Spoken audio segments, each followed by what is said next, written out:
All right, so lathe is a different monster that we're going to have to deal with.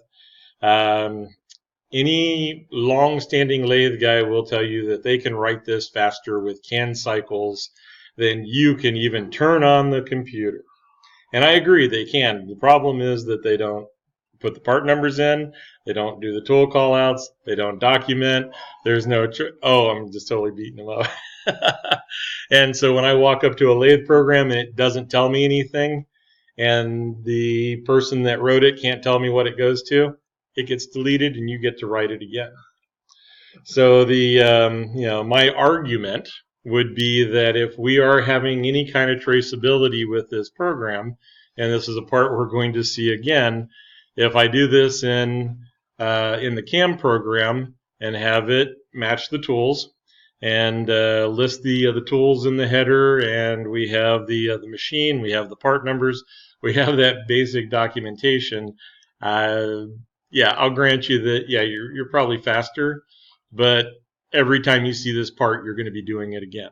Whereas I'm going to walk over, I'm going to run the simulation, see what it did, and say, yeah, I was pretty happy with that last time, and I'm going to post it, and I'm going to walk over to the machine, and I'm done. So, maybe on the first couple, but after we get to the 10th part, I'm ahead of you by just a little bit. All right, so when we're looking at the part, we're really just concerned about running one half, drawing and running one half of this part. So the drawing, we have a couple different strategies for this to approach, and one of the things that I like to do is I will pause the video and we'll say this is going to be an optional. Is typically I'm going to turn this around, we're going to face something off the end, and there's going to be some geometry on the back side. So being able to manage those multiple offsets, that's something that I think is important, and I always want it to work a certain way, and then it never does, and it usually just ends up pissing me off. So there are things that we need to be able to do with it. All right, so we're at the center. We're going to draw just the one half, and I always think of this in terms of if you're standing at a manual lathe and you're looking at this part and you are going to, aside from the radiuses and some of the other geometry, you're going to run this, treat it just like you were going to run this at a manual lathe. Just realize with the CNC, we're going to rotate the whole thing over 180 degrees, and instead of the tools facing up towards you, they're going to be facing down. The chips are going to cut and they're going to fall down into the bottom of the machine. Visually, that makes the most sense to me. So everybody kind of finds their own way to visualize those tool paths, but with a slant bed lathe, the tools are on the backside, they're making the approach, and unless you want to stand on your head, it's just kind of easier to visualize the tools rotating over, doing the exact same thing. So when I look at this geometry, if I'm bringing in my tool post this way and I'm cutting over here, the CNC is just looking at it from this side.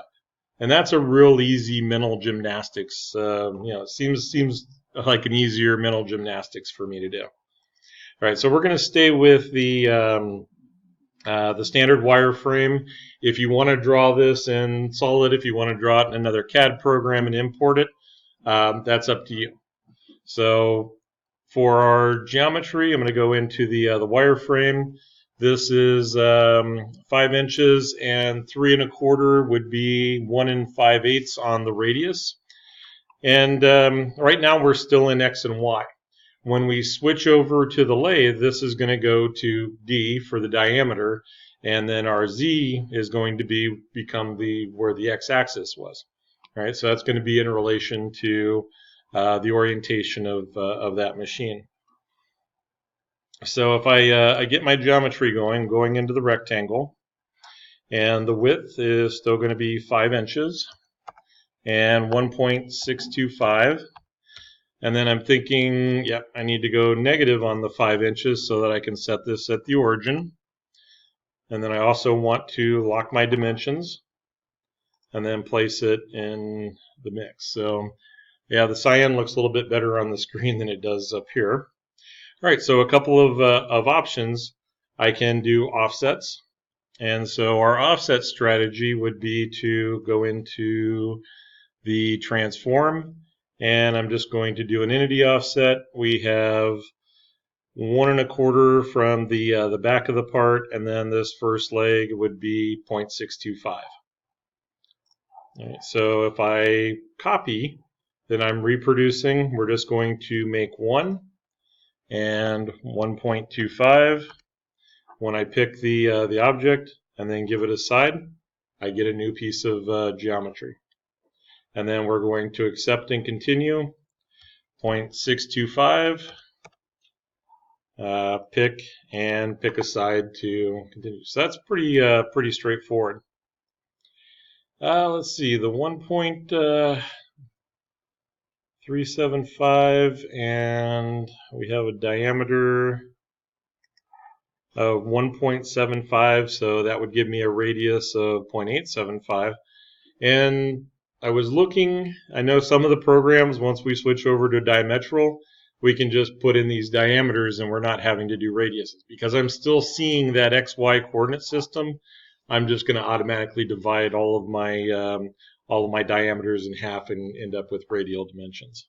All right, so if I find that, I'll point it out to you, but we're going to be on the safe side here. So if I want to put in these values, so to the 0.875 in Y. All right, so I'm just going to go ahead and accept. If we go back to the line then, and I want to be freeform. Let's see, my first endpoint is going to be at 0 and X and 0.875. And then, oh, I clicked. Yeah, let's not do that. I got ahead of myself. So 0.80 and 0.875 in Y gives me the starting point. If I had given it the 3.125, since I didn't, we'll go 3.125 in X, comma 0.875, and that'll make it a horizontal, except I went the wrong way. So let's do the F4, and I'm just going to switch that to, let's see, which one goes negative, the X. All right, so I can manipulate that around without having to undo and go back into it. All right, so that gives me the higher point. If I go with a line geometry, then let's see, that went up. I may go back to the offsets on that one. All right, so if we go through and we draw these, it's going to be a little more complicated to figure out these endpoints. So that's one of the reasons why the offset works a little bit better. All right, so we're transform, moving the entity. Let's see, I'm going to move, copy the front, and it stayed at the 0.625, so the direction. So since I didn't get that one in there before, I selected 1.375, and we should see it update. All right, so until I accept that number, I'm going to be able to adjust those. And then we'll select the line. Side to offset goes to now the 3.125 that we set at the end. And then accept. And let's see what I'm missing. Oh, the higher number was the 2.5, so we'll have an offset of 1 1/4.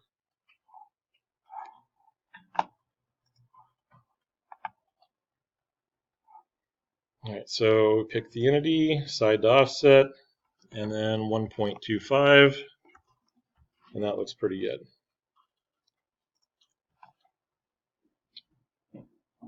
All right, so if I go back into the line, and we have an angle of 45 degrees, except that our angles are coming off of 0, 90, 180. So I'm really doing the 90 plus 45 is going to give me an angle of 135. So the freeform, and just a quick double check, the 1.375 at the 1.25. So it should go from there. And I didn't lock it. So let's try that again, 135. And we'll just make sure that it intersects. All right. So let's see, transform, we can do the trimmed entities. Still like the divide a little bit better. So we'll just start going through, making a few things go away. All right, so we come back over, and then that goes to a radius and to another radius. So those go to 0.25. And we'll just go ahead and clean out the interior. Oh, went the wrong way. So let's undo a couple of those. And so that one goes to there. And then we can go back to there. All right, so that cleans up pretty good. And my fillet entities will go to 0.25 and 0.25. And then the last one, 0.0625 for a 16th.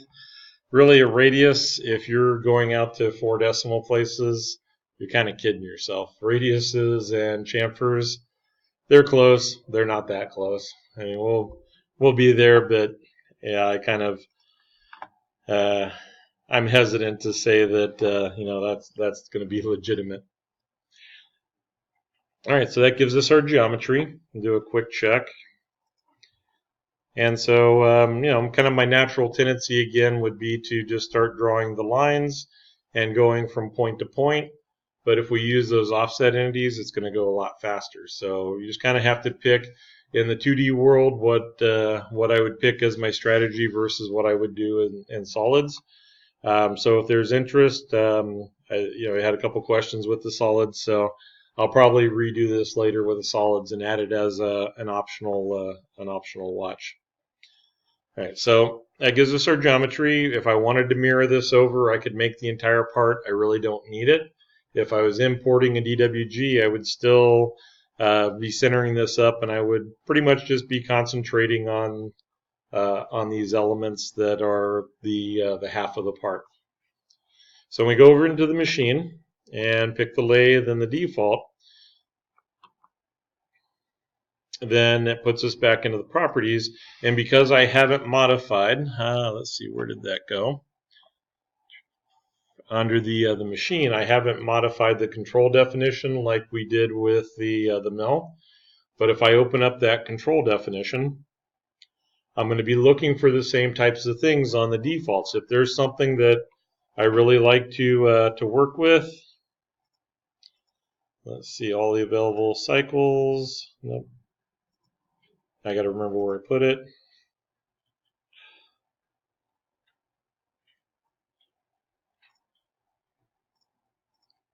And all of the geometries that we picked up. Okay, I'm not sure where I put it. I'm gonna have to find that one for the defaults. Nope. So that's the fun part of having all of these options.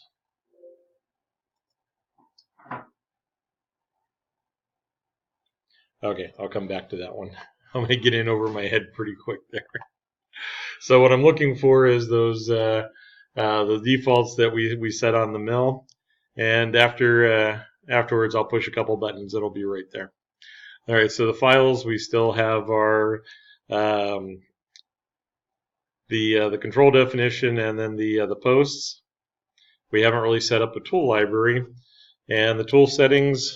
So what I would be looking for is if I'm programming a lot of lathe operations, a lot of lathe parts, is I really don't want to set all of these defaults each time. I'm going to have it insert this automatically. All right, and then if we select,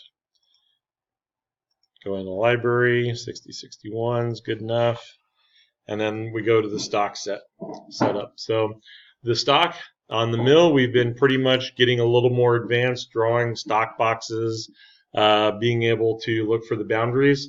Here, I'm not quite so concerned about it. Our choices, we probably can find 3 1/4. We might go up to 3 1/2 just to have some extra material to remove. We'll have to make those choices. So, thing would be in aluminum. If we go to 3 1/4, is the stock round enough? All right, we're always going to have that little bit of egg shape, a little bit of elliptical. The raw stock, the geometry, the scratches, is that going to be acceptable? Are we going to be able to polish it out and say that our 3 1/4 is going to be close enough on our tolerance? If not, then we're going to have to go up to 3 1/2 on our diameter. So decisions that we have to make, as you know, probably have been made up to this point, but we go into the properties, and if I tell it that I want an OD, 8's a little bit large. So let's go ahead and stay with the 3.25, and the length was 5 inches, so we'll give it a little bit extra, 8 inches on the length. And then this brings the front nose of the stock right even with the part. So typically I'm going to touch off the tools, and then I'm going to change the offset to go in maybe 30 thousandths, maybe 50 thousandths. So if I'm doing saw cut that wasn't a very good saw cut on 3 1/4 inch diameter, and I'm dealing with like 100 thousandths angle across that face, I'm probably going to go in 100 thousandths. But I want to make sure that I have enough position to be able to work from. So 30 thousandths is usually pretty good. And you'll notice that my dashed line sticks out just a little bit. That's not affecting the program. That's for our reference that we're going to remove some material. And the stock on the simulation is going to pick that up and be able to remove that material. Now, if I knew that there was 100 thousandths, if I knew that there was some material, maybe we cut this off on the backside, or being this large and having issues with the parting tool, I take this over to the horizontal bandsaw and let it chop these off, or chop them in half, and I have a 1/2 inch out here. Then I want that tool to be able to see that stock so that it can take those multiple passes and be able to calculate for the depth of the material. So there's some juggling act going on here depending on what we want to end up with. All right, so my lathe boundaries my stock boundaries look pretty good. Chuck jaws are for reference, and mainly if you are doing the interiors, exteriors, we can measure. The pie shape is going to be the full round, and you can carve in the diameter that you need. So basically soft jaws for lathe, but it has almost 360 degrees of clamping pressure. All right, so you can get a little bit more clamp from those. All right, so the geometry, and then let's see, the parameters, outside diameter. So our 3 1/4 is fine, and then the Z dimension. Notice the preview comes up and is right at the stock. So since we gave this extra material, let's go like minus 6. And then it shifts, and enough off of the screen that when we accept, and I zoom out a little bit, I'm going to see the chuck jaws back. So again, for reference, mainly if we're working really close, am I going to be in collision? Am I going to be running a tool right up against those soft jaws, or against those hard jaws? All right, so once we have, and that's kind of the reason that I want to turn this around or do a little bit more, is that pretty much we're going to set up for one tool, so we really don't have to account for anything. So when we make this cut, I can set up for tool 1, and so our first lathe tool path is going to be a facing operation, just establishing that in geometry. Let's see, what do we have for, so roughing right, and then what it's showing us is the directions, the different tool geometries. All right, so usually it's a little bit bigger, but ultimately you're responsible for loading the tool. You're responsible for the clearances. So if I have the correct geometry in terms of it is a 35, a 55, an 85 degree included angle on the insert, and it has the proper end relief, side relief, back rakes, all of that fun geometry that makes lathe so incredible to work with. Then at that point, I'm just worried about the tip. If I know that I can get the holder and the turret to clear everything else, then I'm not so concerned with that geometry, just where the tip of the tool is going. All right, so are we doing inches per revolution or straight inches per minute? And then on the spindle speed, constant surface speed. So if you've ever listened to one of the CNC lathes, it starts off relatively low RPM at the 3 1/4 inches. By the time this feeds down to this last pass, we may be 2,000 out here, or I'm sorry, well, we may be 500 out here. By the time we get to that interior geometry, it's going to be at 2,000, trying to keep that surface speed until we match the max RPM of the machine. So again, depending on the lathe, if it is standard turning center, we may only have 2,000 or 3,000 RPM. You get into the high speed, you've got so much rotating mass, it gets a little scary having 4,000 or 6,000 RPM spindle. And I don't really want to think of a 8 or 9, or 8 or a 10-inch chuck spinning at 10,000 RPM. That makes me a little nervous. All right, so max spindle speed, yeah, that's not going to happen. All right, so feed rate and inch per revolution, that's a pretty aggressive cut. We're going to play the same types of games with our engagement. If I tell it that on the depth of cut, I'm going to take 50 thousandths off the diameter, then that's 25 thousandths on the radial. That's pretty light engagement, but at 10 thousandths per revolution, that's going to be ripping and tearing. Or I can tell it to go a little deeper and back this off to 2 or 3 thousandths and give the chance for the chip to curl, to eject, find that proper geometry where the chip is rolling back in on itself and breaking the chip rather than creating the monster bird's nest. All right, so again, we're juggling all those fun things that make lathe fun.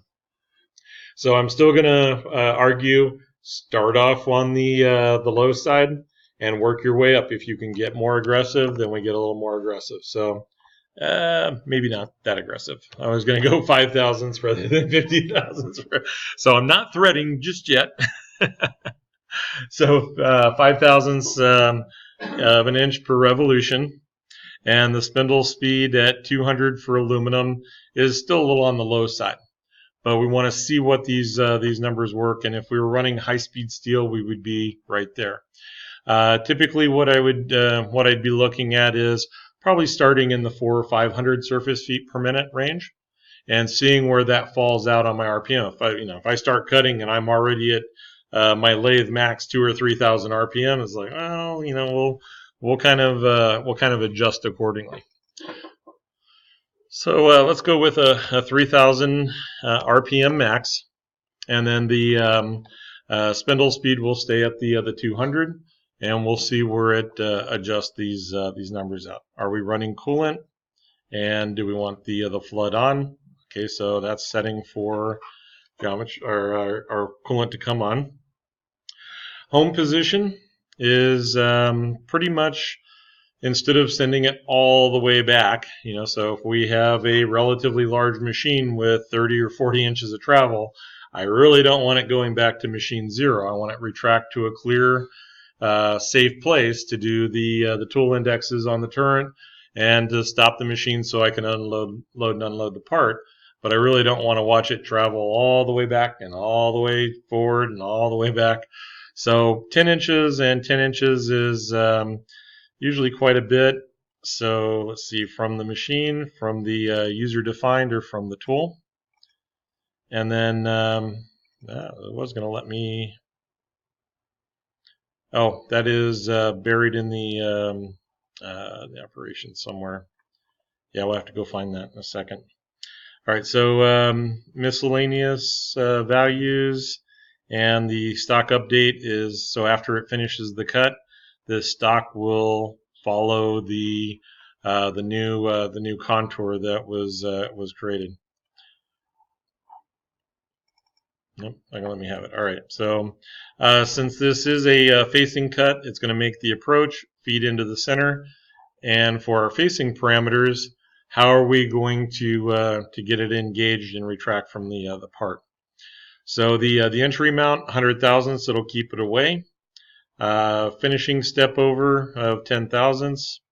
And if I needed to, I'm saying is if we had a quarter inch of material out here that I was going to have to nibble away, and especially if it was an intermittent cut from an angled stock that was a rough cut, then I would want to find those adjustments that will bring it in as gentle as possible without wrecking the tool. All right, so an entry amount 100 thousandths away. We still have the compensation. Most of the time with these tools, I'm not really worried about comp on the end face. I'm going to be focusing on the diameters. So if I need any of that adjustment, I can deal with it later. So the lead in, lead out is one that I would want to work on. So the lead in, minus 90 degrees, 100 thousandths, we'll stay with that one. And then angle of 0, that's going to bring it back. So instead of coming off of the center and coming straight out, it'll retract a little bit, and then it will go to that home position. All right, the other one we can extend and shorten. See, it was going to let me have that one. Maybe not on the face.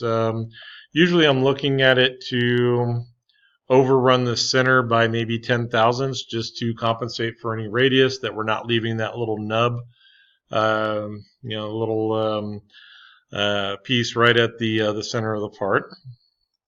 So let's see, the lead in. Yeah, usually those show up on the piece, so length, and then angle. Well, we'll see what it comes out as. And I did not tell it to overrun, cut away from center line, cross the center line cut. So let's see if that activated. No. No, it's in there somewhere. Right there, you have it on overcut amount. The third box up from the bottom. Nope. Go back to the last screen. Right there, third one up from the bottom. Oh, there we go. All right, thank you. So looking at it for it in the wrong place. So just tell it to go 10 thousandths past the center line. We can always check if I tell it that it's a negative amount. I would have stopped 10 thousandths short. So a negative amount means go to center line and go past. So we need to verify that on the graphics. Let's go ahead and start. And that went way past. The tool path starts with tool embedded in the stock. We got the positive D, the Z. Yeah, I want to keep that operation. So what exactly did I tell it?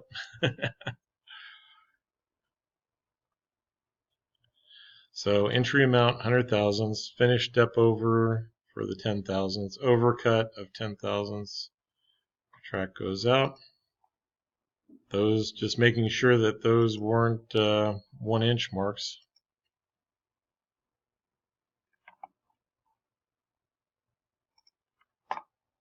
Alright, so shows the preview going past. So it starts outside of the stock boundary. Okay, so let's go back into the parameters. Oh, that was the tool. Alright, so we the crossing the center line cut didn't do what I thought it was going to do, and we're going to go back and check the overcut amount. And I'm going to turn the lead in, lead out back on, and we'll regenerate one more time. All right, so what I'm looking at now, instead of that line coming off right at center, if I have an 8 thousandths nose radius, if I have a 15 thousandths nose radius, I'm going to get that nose radius past the center line and then perform the retract. So this came off at 90 degrees. We could have it back off at 45 degrees, some other number. So it's starting at the outside and then feeding in, making the cut. All right, so that's what happens when you get button happy and start pushing and pushing more things than what's needed. All right, so lathe tool paths. Let's go into the roughing. And I do want to see the dynamic rough, but not right now. All right, so we have the face. I'm not really concerned with all of this this lower. This has already been cut. So we'll start the chain, and then let's see. This is still set to partial, so there shouldn't be any branches. So I'm going to have it come up to the outside, and that's where we're going to finish. Now, when I accept this, and we're going to stay with the same tool. Then same thing with the roughing, the 10 thousandths per revolution. I'm going to back off to the 5 again.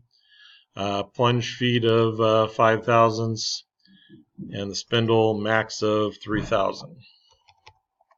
All right, and then the X of 5 and Z of 10. All right, that works. What else do we need? Show the library tools. Don't really need tool filters. Stock's going to update again as we cut. And then when I go to its roughing parameters, so again, the entry amount, 100 thousandths, exit amount, well, we can either do that with the lead in, lead out, or if I need to actually overrun it, let's say we're going to put the 1/8 inch parting tool in there. So I need to overrun it by at least 1/8 of an inch, so that if there is a shoulder there, if there is something, I'm not having that tool engage in whatever material it removed. So an exit amount of, well, let's go at least 200 there, and I hit 0.2. They're going to be overlap cuts, equal steps, incremental, or let it calculate auto. So depth of cut of 100 thousandths, that's one of the things we'll have to check on the machine, is if we are taking 100 thousandths cuts, are we taking 200 thousandths off the diameter? Is that a radial dimension or diametral dimension? Either we need to know. It's going to be pretty important, because that's going from a reasonable cut to, wow, that's a pretty heavy cut. All right, so I'm going to make the assumption that that's radial. And so if I go to 30 thousandths at a pass, I would rather find out that I'm taking 15 off than going a little heavier and not being too aggressive with the cut. We can always come back and change that number and repost it and be back out at the machine loading code and running the part pretty quick. All right, stock to leave in X, 10 thousandths for cleanup. Stock to leave in Z, 10 thousandths for cleanup. That works pretty good. If we give it a minimum depth of cut of 1,000th, well, it'll retract to, or it'll cut as it's going into those angles. It might get to a position where it wants to take just that little bit. How are we going to rough? And so typically we're starting at the outside in Z. We're feeding in and stepping down in X. And then our other options are so those are interior bores. Do you want to machine across the face, or if it is a dual spindle, from the back side? All right, and then you can zigzag in straight or zigzag in downward. That means that tool is going to be plunging at the end of the pass so that it can back drag coming across the face, coming across that diameter. So make sure that you want to zigzag before you try the zigzag. And then the lead in, lead out angle. If we extend, I think we're going to be okay on the with that exit amount. But if we needed a little bit more, I could adjust it here. The angle coming out at 180 and a length of 100 thousandths. Resolution of 45 degrees. Oh, this is the lead in, so it's starting out here at 180, coming in the 100 thousandths. Make sure I'm looking at the right one. And then the angle of 45 degrees is going to retract it out and away for 100 thousandths before it gets to its clearance and to its retract planes and goes to the next level. Okay, so those look pretty good. Right now we're saying disable the stock recognition. If we had something that was previously machined, or we're doing let's say like a casting or something where it has most of the geometry, then we could have it recognize our stock and not do all of those extra roughing passes.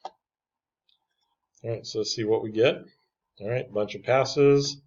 So 30 thousandths at a time. Each time it gets to that end, it's going to pull off at 45 degrees, make the retract, go into the next amount. All right, so one of the things I can do while we're here, if I could post, is look at those first couple cuts and see what it's giving me for code. But mainly we have enough to bypass that. If I go to the parting tool, that's going to let it retract. All right, so the lathe tool pass, and we're going to do a cutoff. You want to finish it first? Oh, yeah, thanks. I was I'm already in that mode. So yeah, let's go ahead and find our cutoff boundary point. And when you pick the geometry, let's see, we're going to go with the 375 width of 0.25. Yeah, let's just go with a 0.125. And typically I'm going to go a little bit slower with the parting tool, so I'm going to have to come back for that finish. We'll stay with the spindle. Feed rate of 2.5 thousandths inches per revolution. And then the cutting parameters, entry amount for 100 thousandths. Clearance incremental.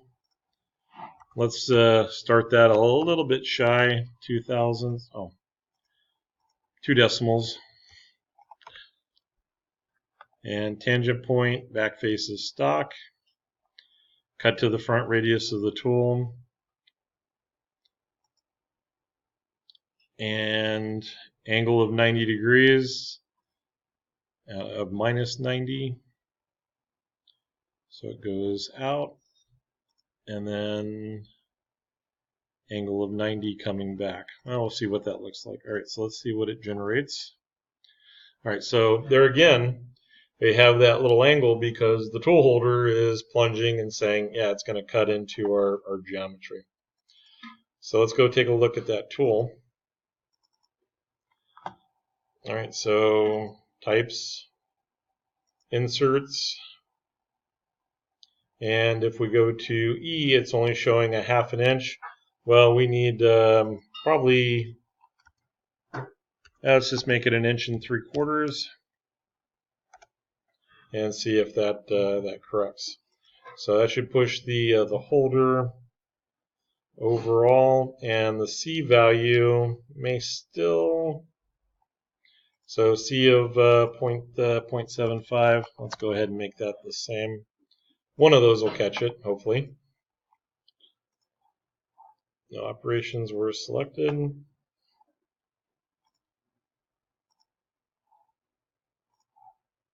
Come on, select.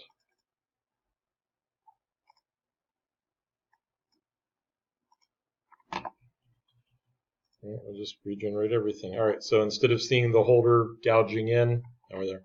All right, so I want to insert my finish pass after the lathe roughed, and we're going back to the lathe tool pass, and we'll set it to finish. Pointer contour. Let's see if it'll pick the last.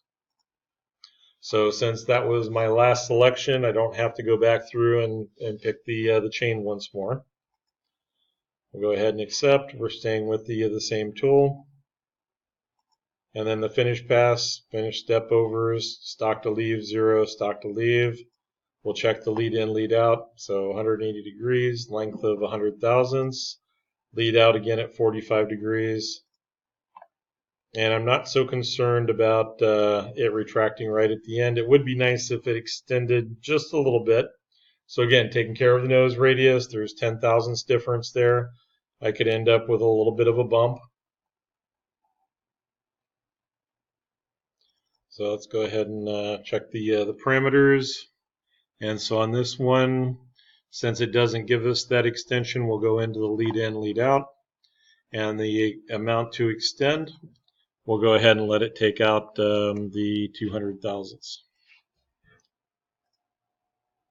and then regenerate the dirty operations. Okay. So I think we have everything that we need. We're ready to simulate.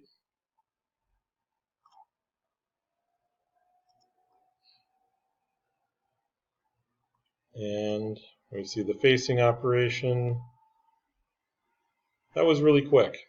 I was expecting to see a little bit more on the roughing passes.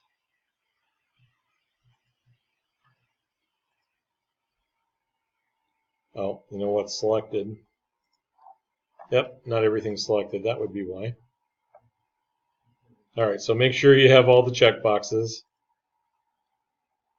And then we'll run it through. Okay, so nibbles away, makes her cut, and then parts it off. So, all right. So at this point, if you want to machine to this point, this is the